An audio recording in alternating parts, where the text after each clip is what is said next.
Assalamualaikum warahmatullahi wabarakatuh. Apa kabar anak soleh soleha hari ini? Semoga semuanya selalu sehat dan selalu berada dalam lindungan Allah Subhanahu wa Ta'ala. Meyakini Allah Subhanahu wa Ta'ala Maha Esa. Materi pada Jumat 28 Agustus 2020, tujuan pembelajaran siswa dapat menyebutkan dan menjelaskan mengenai arti, bukti, dan cara meyakini bahwa Allah Subhanahu wa Ta'ala Maha Esa. Bukti bahwa Allah itu Maha Esa terdapat di dalam surah Al-Ikhlas. A'udzu billahi minasy syaithanir rajim. Bismillahirrahmanirrahim. Qul huwallahu ahad, Allahus samad, lam yalid wa lam yulad, wa lam yakul lahu kufuwan ahad. Qul huwallahu ahad, Allahus samad, lam yalid wa lam yulad wa lam yakul lahu kufuwan ahad. Allah Maha Esa artinya Allah hanya satu, tiada Tuhan selain Allah. Hanya Allah Subhanahu wa Ta'ala yang wajib kita sembah. Allah tidak beranak dan tidak pula diperanakan.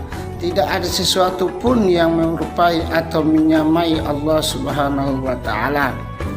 Allah Subhanahu wa Ta'ala hanya satu, juga bukan berarti banyak lalu menjadi satu. Dahulu banyak orang yang mengira Tuhan banyak jumlahnya. Tuhan dianggap memiliki sekutu atau rekan yang disebut dewa. Ada dewa matahari, ada dewa air, dewa api, dan lain-lain. Ada juga yang mengira sekutu Tuhan adalah anaknya sendiri. Semua ini sangkaan yang keliru, karena yang benar adalah Allah Maha Esa, artinya Allah Maha Satu. Allah berbeda dengan makhluknya. Bagaimana mungkin Allah Subhanahu wa Ta'ala punya sekutu? Bayangkan jika di dunia ini ada dua Tuhan, pasti keadaan sangat kacau. Karena dua Tuhan bisa memiliki dua keinginan. Misalnya yang satu mau menghidupkan, sedangkan yang satunya mau menghancurkan. Jadi kacaulah dunia kalau sampai Tuhan atau dua.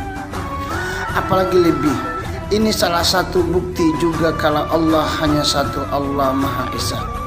Demikian pula jika Allah dianggap punya anak, lalu siapa ayahnya dan kakeknya? Jadi semua anggapan ini adalah keliru. Apa tugas kita setelah beriman bahwa Allah Subhanahu wa Ta'ala Maha Esa? Ketika harus selalu mengingat Allah Subhanahu wa Ta'ala, hanya kepada Allah kita berharap. Tidak ada yang lain, tidak boleh ada Tuhan lain. Kita wajib sholat dan berdoa meminta pertolongan hanya kepada Allah Subhanahu wa Ta'ala. Semua itu karena Allah yang telah menciptakan kita dan seluruh isi alam ini. Segala ibadah yang kita lakukan hanya untuk Allah Subhanahu wa Ta'ala, sebagai cara meyakini bahwa Allah Maha Esa, seperti harus beribadah hanya kepada Allah dan seterusnya. Tugas: berilah tanda contran di kolom yang atau tidak.